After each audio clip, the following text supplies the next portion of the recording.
Hey everyone! Before we jump into today's video, I just want to take a moment to say a huge thank you for all the endless support. Because of you, the channel has officially been monetized. I'm incredibly grateful for every like, comment, and view, and I'm so excited for what's ahead. Now, let's get into the video. The Silence of the Lambs, released in 1991 and directed by Jonathan Demme, contains some of the most iconic and disturbing scenes in movie history. Some movies scare you while you're watching them. Others stick with you long after they're over. The Silence of the Lambs is one of those movies. It's not just a thriller, but a story that gets in your head and stays there. What makes it so powerful, at least for me, is how simple and controlled everything feels. There aren't constant jump scares or loud moments. Instead, the tension builds through conversations, long pauses, and the way characters look at each other. Every scene feels important. Every word feels like it means something. The fear doesn't come from chaos, but from how calm everything is. That's why it's one of my favorite psychological thrillers of all time. It understands that real fear isn't always about what you can see. Sometimes it's about sitting across from someone who seems completely normal, until you realize they're not. And that quiet, steady kind of fear is what makes this movie so unforgettable.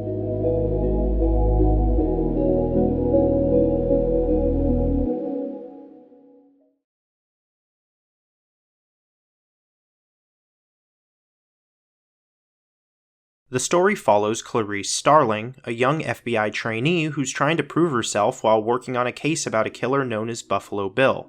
To understand how this killer thinks, she's sent to talk to Dr. Hannibal Lecter, a man who is just as dangerous, but in a different way.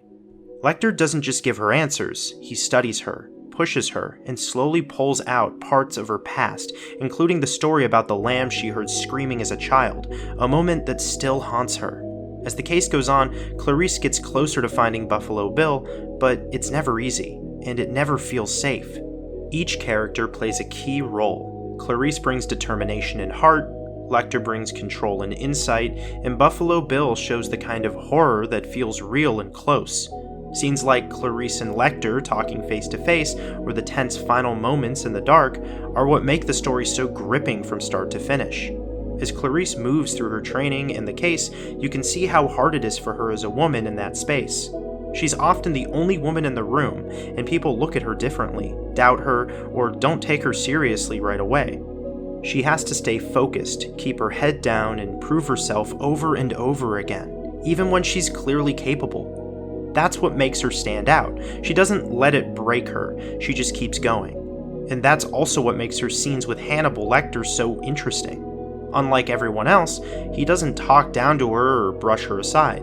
In his own strange way, he respects her. He listens, he pays attention, and he challenges her to be honest with herself. Their conversations feel equal, even though he's behind glass and she's the one asking questions. That contrast of how the real world treats her versus how this dangerous man sees her is part of what makes their dynamic so memorable.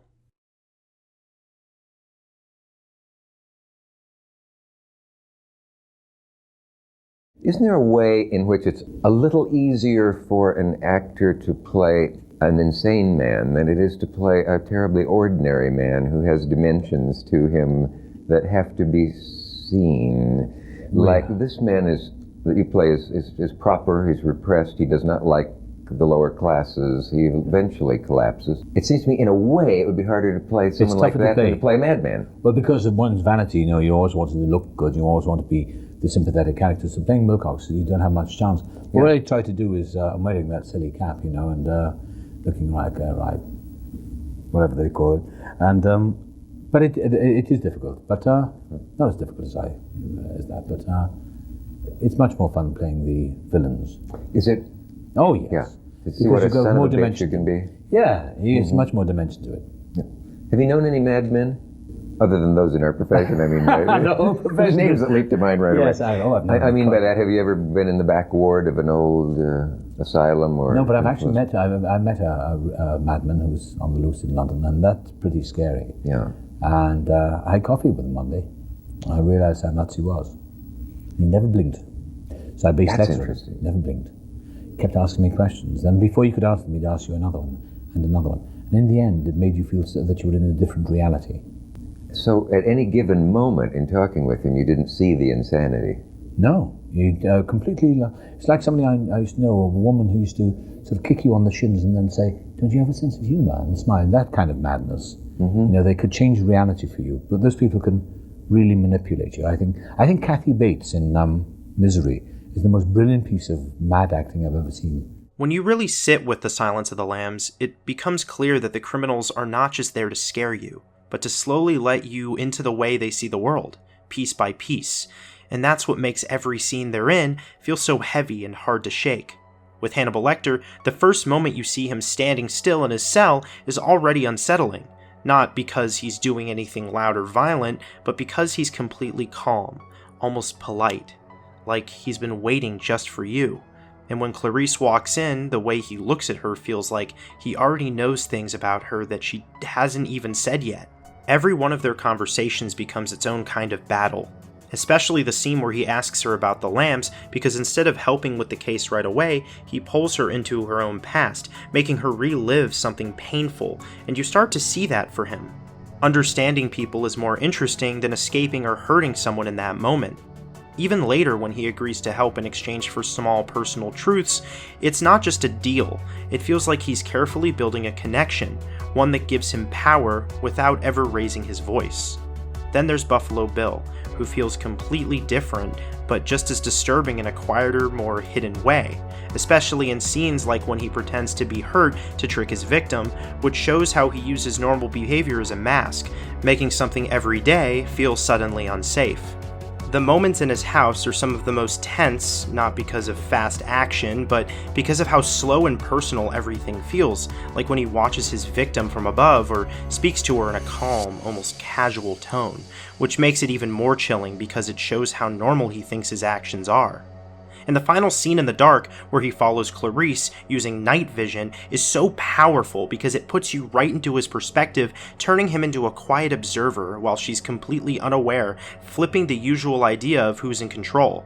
What makes all these scenes so interesting is how they never rush to explain these characters fully. Instead, they give you small pieces through their actions, their words, and even their silence, letting you slowly understand how they think without ever feeling comfortable about it. Both men are dangerous, but not in the same way. And the film takes its time showing that danger in ways that feel real, controlled, and deeply personal, which is why their scenes stay in your mind long after the movie ends.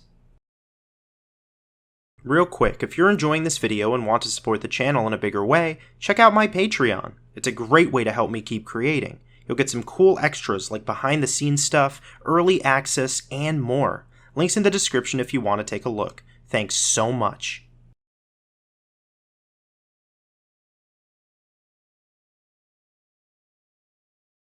I think the reason that the people that were running Orion Pictures at the time, Eric Pleskow, Arthur Krim, Mike Medavoy, Bill Bernstein, I think they saw what a hard worker I was. I think they thought that I had a gift for filmmaking. I was bringing these films in on budget, and they were good pictures.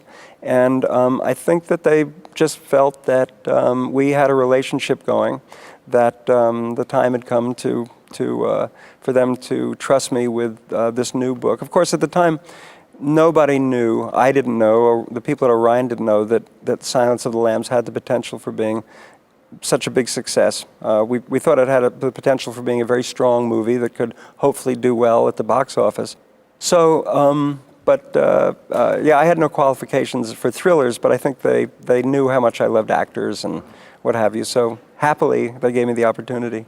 I think through the whole process of making Silence of the Lambs, it was just trying to make the film as good as possible. There were really no expectations, and beyond hoping that we had made a film worthy of everybody's hard work. And I guess I was shocked when the film was #1, and I was shocked week after week that it remained for many, many weeks in the #1 position. I couldn't believe it.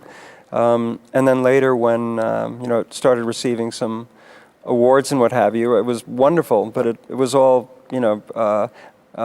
nothing that happened afterwards really compared in a way with the experience of making that film with those actors, with that crew. We had an extraordinary group of filmmakers gathered together with a great cast, and we made a film that was, just a thrill to make. And so everything else is gravy.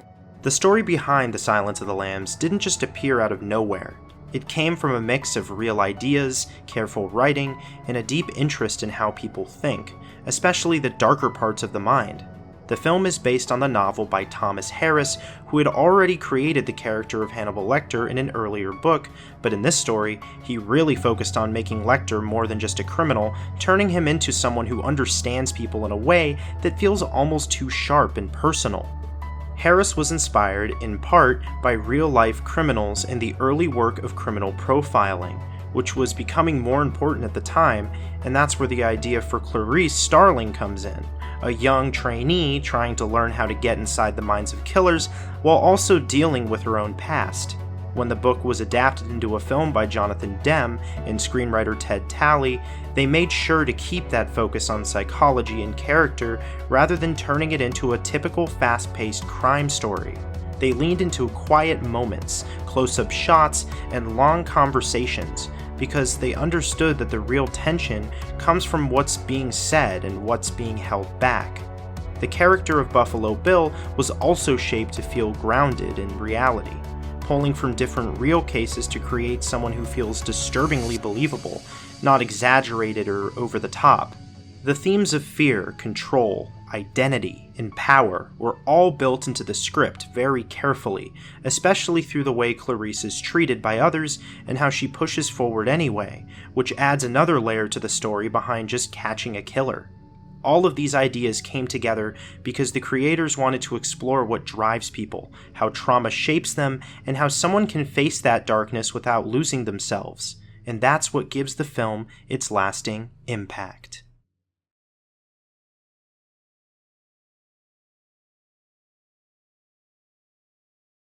In the end, what makes The Silence of the Lambs feel so lasting is how everything comes together, from the quiet tension to the deep look into its characters, to the way it opens the door for more stories that continue to explore the same ideas in new ways, all while holding on to a title that feels simple at first, but ends up meaning everything. The idea of The Silence of the Lambs isn't just a memory. It's the moment Clarice Starling shares with Hannibal Lecter about hearing lambs scream as a child and being unable to save them, and how that feeling never really left her. That scene where she finally opens up and tells the full story feels like the heart of the film, and it's easy to see why it stands out as a favorite, because everything slows down and becomes honest in a way that nothing else does. It's not about the case anymore. It's about guilt, fear, and the hope that maybe saving someone now will quiet something inside her that's been loud for years. When Lecter listens without interrupting, it creates this strange calm, like for a brief moment the noise in her head fades, and that's what the title really points to. Not just silence in a literal way, but the idea of peace after something painful has finally been fated. That meaning carries through the rest of the film and into other stories like Hannibal and Red Dragon, where Hannibal Lecter continues to move through the world with that same calm control, and into shows like Hannibal and Clarice, which both expand on how these characters live with what they've seen and done. But no matter how far the story goes, it always comes back to that one quiet moment of truth, because that's where everything connects. The fear, the past, and the reason Clarice keeps going. It shows that this isn't just a story about catching someone dangerous, but about trying to make sense of pain and finding a way to live with it, and maybe, in some small way, finally making the screaming stop. Thank you so much for watching. This video took a lot of time to make, so I would really appreciate it if you would leave a like and subscribe. And please make sure to turn on that notification bell so you don't miss a future upload. More quality videos like this one are coming soon. Once again, I really appreciate you, and I'll see you next time.